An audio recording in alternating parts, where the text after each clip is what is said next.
তাহলে আজকে FUT air transplant হচ্ছে। হ্যাঁ, তো এটা গ্রেড 7-এ বাল্ডনেস। যদি আমরা এইখান থেকে শুরু করি, এই পয়েন্ট অফ দি বাল্ডনেস পুরো পরিষ্কার দেখা যাচ্ছে।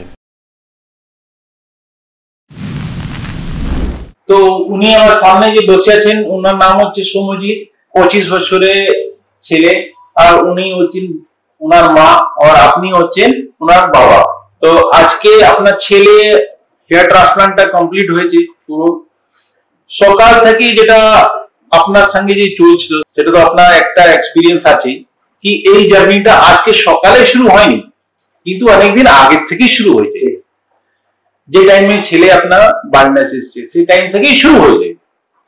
তো আমার এই প্রবলেমটা 10 বছর আগে থেকে শুরু হয়, কিন্তু আমি কিছু ডার্মাটোলজিস্টকে দেখিয়েছিলাম মাঝখানে। তো ওতে খুব একটা কিছু লাভ হয়নি, ওই টেম্পোরারিলি কিছু চুল গজাতো, পড়ে যেত। বাট এখন আমি, আমার মা আর কি বললেন যে ট্রান্সপ্লান্ট একবার করানো দরকার, নালে একদমই লেট হয়ে যাবে, বিকজ পুরো আর কি বার্নেস হয়ে যাবে। তো তখন আমি আর কি ইউটিউবে সার্চ করতে লাগলাম, এদিক ওদিক গুগলে। তো তখন আমি স্যারের ইউটিউব চ্যানেলটা পেয়েছিলাম। তো তারপর আমি আসলাম ওনার কাছে। তো ওনার সাথে ইন পার্সন মিট করে আমার আরো ভালো লাগলো, আরো কনফিডেন্স এলো। তো তারপরেই আর কি আজকে ডেট ছিল। খুবই ভালো এক্সপিরিয়েন্স আর কি সকাল থেকে হয়েছে। ছেলে ক্রমশ মানে ডিপ্রেসড হয়ে যাচ্ছিল। ক্লাস 9-10-এ যখন পড়ে তখন থেকেই ওর হেয়ার ফলিংটা শুরু হয়েছে।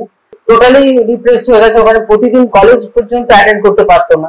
যে টাইমে আমরা স্ট্রিপটা তুলি, সেই টাইমে কিন্তু অনেকটা বোঝা যায় কি হ্যাঁ এ ফলিকুলের দশা এটা আছে, লেন্থ এতটা আছে, কেমন ওর মানে থিকনেস আছে, সব রবাস্ট পেয়েছি আমি। থিকনেসটা খুবই ভালো পেয়েছি, প্লাস ওর একটা লেন্থ হয়, সেটা দেখেই আমার বোঝা যায় কি না, ফার্স্ট ইনস্ট্যান্সটাই আমার মনে ছিল কি না গ্রেড 7 25 বছরের ছেলে হতে পারে কি মানে মেস্ট্রাল রিজনে ওর টিলোনিক বেরোতে পারে। আমি এক্সপেক্ট করিনি কি এত ভালো ফলিকুল পাবো, কিন্তু তার থেকে আমি ভালো ফলিকুল পেয়েছি। আর ওর মধ্যে একটা ইকুয়ালিটি ছিল কি আমরা ট্রান্সপ্লান্ট করেছি, আমাদের আশা কিন্তু ভালো রেজাল্টে আছে, ভালো মানে খুবই ভালো রেজাল্ট আছে।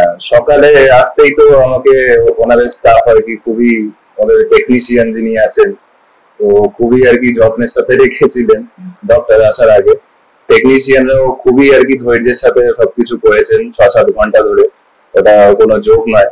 পেন মাইনার, খুবই মাইনার হয়, তখন অ্যানেস্থেসিয়া পড়ে যায়, তো আপনি টাচ হলেও বুঝতে পারবেন না আর কি, একদমই ফিল আসে না। প্রথমে ধন্যবাদ দেবো ডক্টর নাগবানীকে, কিন্তু I am very much satisfied and মানে থ্যাঙ্কফুল টু ডক্টর নাগবানী। আমার মনে হচ্ছে যে আমি এখন খুব ভালো মনে আমি বাড়িতে যাচ্ছি। हेलो दोस्तों, अगर आपने हमारे चैनल को सब्सक्राइब नहीं किया है तो कृपया इसे लाइक करें, शेयर करें और सब्सक्राइब करें और बेल आइकन को दबाना ना भूलें ताकि आपको वीडियो की अपडेट समय समय पर मिलती रहे।